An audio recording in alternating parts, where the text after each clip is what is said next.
Hi hello ಸ್ನೇಹಿತರೆ, ಎಲ್ಲರಿಗೂ ನಮಸ್ಕಾರ. ಎಲ್ಲರಿಗೂ ಸಹಮತ ಕಲಿಕೆ ಚಾನಲ್ಗೆ ಸ್ವಾಗತ.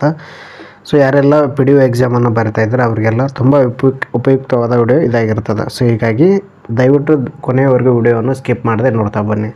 ಸೊ ನಾವು ಇವತ್ತಿನ ದಿನ 7ನೇ ತರಗತಿ 7th ಕನ್ನಡ ಪಠ್ಯಪುಸ್ತಕದ ಪ್ರಮುಖ ಕಠಿಣ ಪದಗಳ ಅರ್ಥವನ್ನು ನೋಡ್ತಾ ಹೋಗೋಣ. ಸೊ ಇದರಲ್ಲಿ ಕಡ್ಡಾಯ ಕನ್ನಡ ಎಷ್ಟು ಕೇಳ್ತಾರಪ್ಪ ಅಂದರೆ, ಕಡ್ಡಾಯ ಕನ್ನಡಕ್ಕೆ ಮಿನಿಮಮ್ ಎಷ್ಟು ಅಂದರೆ 5 ಅಂಕ ಕೇಳ್ತಾ ಬರ್ತಾರೆ. ಕಡ್ಡಾಯ ಕನ್ನಡಕ್ಕೆ 5 ಅಂಕ.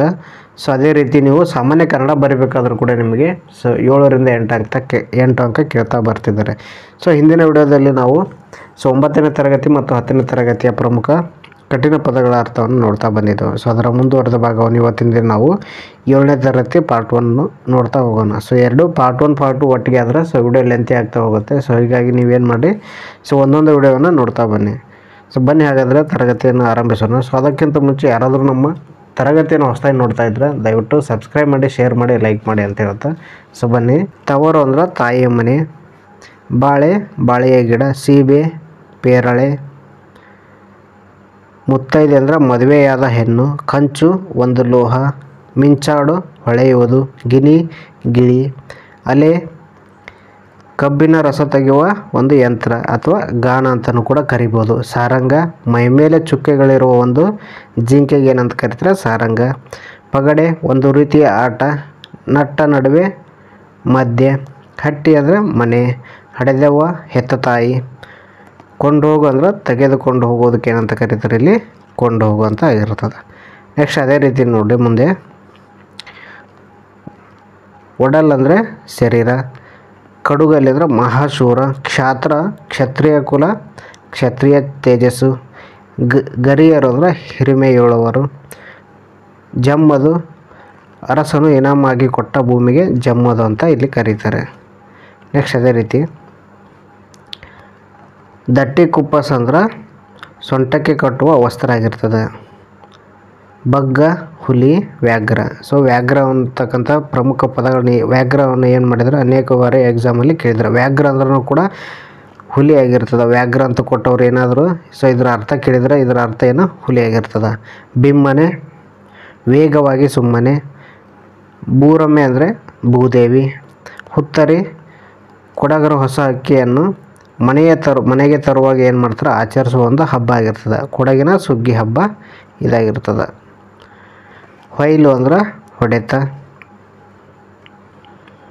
ನೆಕ್ಸ್ಟ್ ಅದೇ ರೀತಿ ನಿರ್ಭೀತ, ಭಯವಿಲ್ಲದ. ಮಸ್ತಕ ಅಂದ್ರೆ ತಲೆ. ಹೋಳು, ತುಂಡು. ಹರವು, ವಿಸ್ತಾರ. ವಾಹಿನಿ ಅಂದ್ರೆ ನದಿ.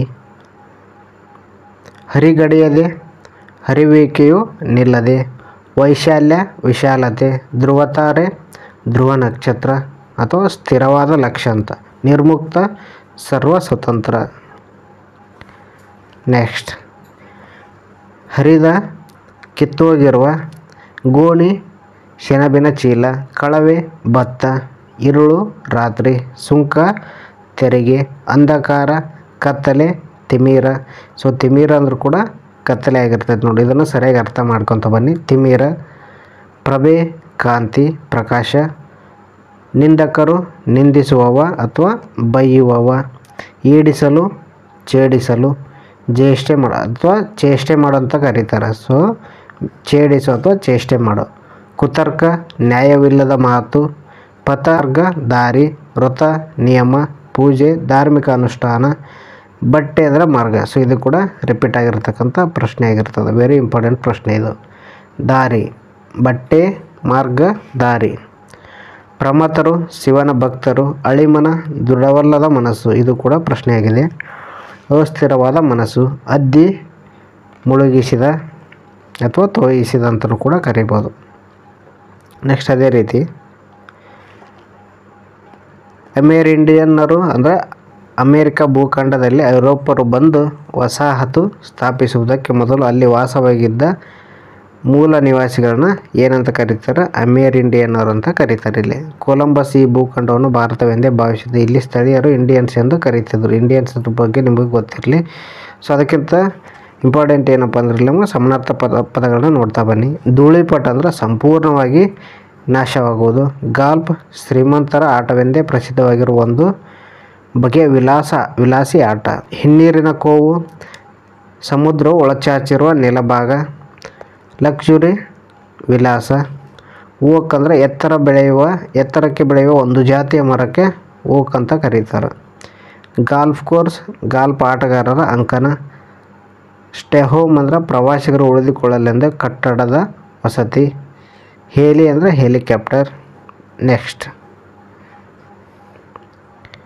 ಅತಿಕ್ರಮಣ ಅಂದರೆ ಅಕ್ರಮವಾಗಿ ಬಲಾತ್ಕಾರವಾಗಿ ವಶಪಡಿಸಿಕೊಳ್ಳುವುದಕ್ಕೆ ಅತಿಕ್ರಮಣ ಅಂತಾರೆ.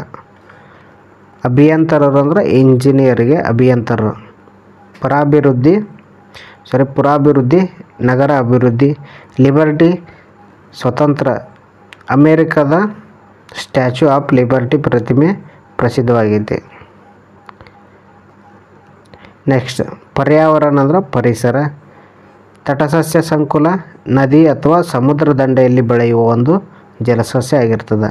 ರೆವನ್ ಮೈನಾ, ಹಕ್ಕಿಗಳು. ಕಾಪಿಟ್ಟುಕೊಂಡಂದ್ರೆ ರಕ್ಷಿಸುವುದು, ಕಾಪಾಡುವುದು. ಆಹುಟ ಅಂದ್ರೆ ಉಪಟಳ, ಉಪದ್ರವತೆ, ತೊಂದರೆ. ನೆಕ್ಸ್ಟ್ ಅದೇ ರೀತಿ ಪಚ್ಚೆ ಅಂದರೆ ಹಸಿರು. ಸೊ ಇಂಥ ಪದಗಳು ಗಮನಿಸ್ತಾ ಬನ್ನಿ. ಬಡ್ಡೆ, ಬಂಡೆ, ಬೇರು, ಬುದಿ. ನೆಕ್ಸ್ಟ್ ಅದೇ ರೀತಿ ಬಡ್ಡೆ ಅಂದ್ರೆ ಬಂಡ, ಬೇರು, ಬುದಿ ಆಗಿರ್ತದೆ. ನೆಕ್ಸ್ಟ್ ಅದೇ ರೀತಿ ಹಾಡುಗತೆ, ಹಾಡು ಸೇರಿಸುವ ಕಥೆ ಆಗಿರ್ತದೆ. ತರಾವರಿ ಅಂದ್ರೆ ವಿಧವಾದ. ಸೊ ಇದು ಕೂಡ ಹಳೆ ಪ್ರಶ್ನೆ ಆಗಿರ್ತದೆ.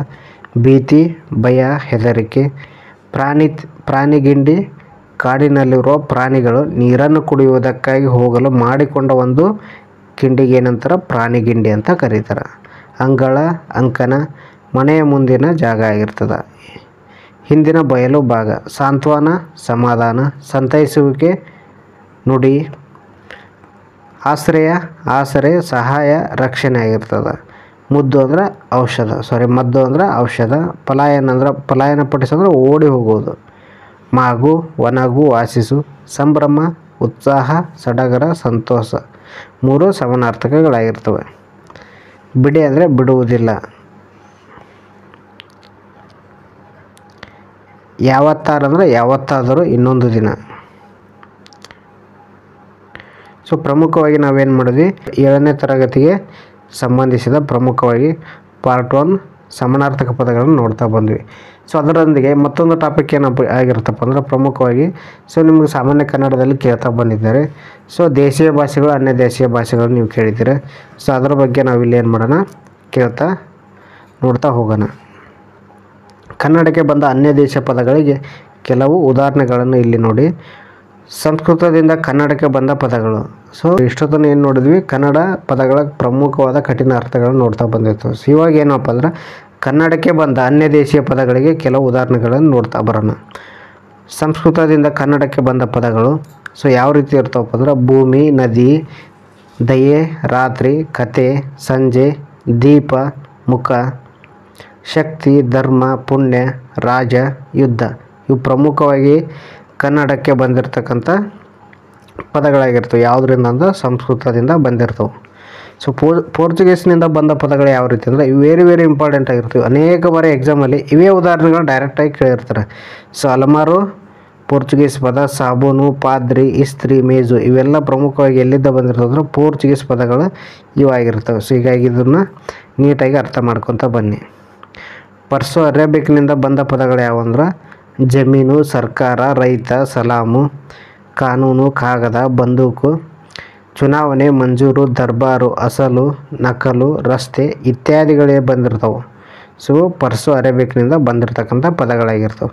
ಸೊ ಮುಂದುವರಿದು ಇಂಗ್ಲೀಷ್ನಿಂದ ಬಂದ ಪದಗಳು ಯಾವಂದ್ರೆ ಲಾಯರು, ಬ್ಯಾಂಕು, ಎಕರೆ, plague, number, mile, card, fees, college, jail ಇವೆಲ್ಲ ಅಂದ್ರೆ ಇಂಗ್ಲೀಷ್ನಿಂದ ಬಂದಿರತಕ್ಕಂಥ ಪ್ರಮುಖ ಪದಗಳಾಗಿರ್ತವೆ. ಸೊ ನೆಕ್ಸ್ಟ್ ಅದೇ ರೀತಿ ದೇಶೀಯ ಶಬ್ದಗಳಂತ ಕರೀತಾರೆ. ಸೊ ಅವು ಯಾವ ರೀತಿ ಇರ್ತವೆ ಅಂತ ನೋಡ್ತಾ ಬನ್ನಿ. ಹೊರಗಿನ ಭಾಷೆಗಳಿಂದ ಬಾರದೆ ಒಂದು ಭಾಷೆಯಲ್ಲಿ ಮೊದಲಿನಿಂದಲೂ ಇರತಕ್ಕ ಅಥವಾ ಅದರ ಪ್ರಕೃತಿಗಳಿಂದಲೇ ಏನು ಮಾಡಿರೋದು ಸಾಧಿತವಾಗಿರತಕ್ಕ ಶಬ್ದಗಳಿಗೆ ದೇಶೀಯ ಭಾಷೆಗಳಂತ ಕರಿತಾ ಬರ್ತವೆ. ಇದು ಯಾವುದೇ ಕಾರಣಕ್ಕೂ ದೇಶೀಯ ಭಾಷೆಗಳಂದ್ರೆ ಬೇರೆ ದೇಶದಿಂದ ಅಥವಾ ಬೇರೆ ಭಾಷೆಯಿಂದ ಬಂದಿರತಕ್ಕಂಥ ಭಾಷೆಗಳು ಆಗಿರೋದಿಲ್ಲ. ಸ್ವಂತ ಇಲ್ಲಿದ್ದೇನೆ ಬಂದಿರತಕ್ಕಂಥ ಭಾಷೆ, ಇಲ್ಲೇ ಹುಟ್ಕೊಂಡಿರ್ತಕ್ಕಂಥ ಭಾಷೆ ಇವು ಆಗಿರ್ತವೆ. ಅದಕ್ಕೆ ದೇಶೀಯ ಭಾಷೆ ಅಂತ ಕರಿತಾ ಬರ್ತಾರೆ. ಇವತ್ತಿನ ದಿನ ನಾವೇನು ನೋಡಿದ್ವಿ, 7ನೇ ತರಗತಿಯ ಪ್ರಮುಖವಾಗಿ ಪಾರ್ಟ್ 1 ಸಮಾನಾರ್ಥಕ ಪದಗಳನ್ನು ನೋಡ್ತಾ ಬಂದ್ವಿ. ಅದರ ಜೊತೆಗೆ ದೇಶೀಯ ಪದಗಳು, ಅನ್ಯ ದೇಶೀಯ ಪದಗಳನ್ನು ನಾವೇನು ಮಾಡಿದ್ವಿ ನೀಟಾಗಿ ನೋಡ್ತಾ ಬಂದ್ವಿ. ಮತ್ತೆ ಮುಂದಿನ ತರಗತಿಯಲ್ಲಿ ನಾವೇನು ನೋಡೋಣ, 7ನೇ ತರಗತಿಯ ಪಾರ್ಟ್ 2 ಏನು ಮಾಡೋಣ, ಪಾರ್ಟ್ 2 ಭಾಗ 2 ನೋಡ್ತಾ ಬರೋಣ. ಎಕ್ಸಾಮ್ ಯಾರೆಲ್ಲ PDO ಎಕ್ಸಾಮನ್ನು ಬರಿತಾ ಇದ್ದೀರಾ ಅವರೆಲ್ಲರಿಗೂ ಒಂದು ಸೆಕೆಂಡ್ ಆಲ್ ದ ಬೆಸ್ಟ್ ಇರುತ್ತೆ. ಯಾರಾದರೂ ನಮ್ಮ ಚಾನಲ್ನ ಹೊಸದಾಗಿ ನೋಡ್ತಾ ಇದ್ರೆ ದಯವಿಟ್ಟು ಸಬ್ಸ್ಕ್ರೈಬ್ ಮಾಡಿ, ಲೈಕ್ ಮಾಡಿ, ಅದೇ ರೀತಿ ನಿಮ್ಮ ಸ್ನೇಹಿತರಿಗೂ ಕೂಡ ಶೇರ್ ಮಾಡೋದನ್ನು ಮರೆಯಬೇಡಿ ಅಂತ ಹೇಳುತ್ತಾ ಮತ್ತೆ ಮುಂದಿನ ತರಗತಿಯಲ್ಲಿ ಭೇಟಿಯಾಗೋಣ. ಅಲ್ಲಿವರೆಗೂ ಧನ್ಯವಾದಗಳು, ನಮಸ್ಕಾರ.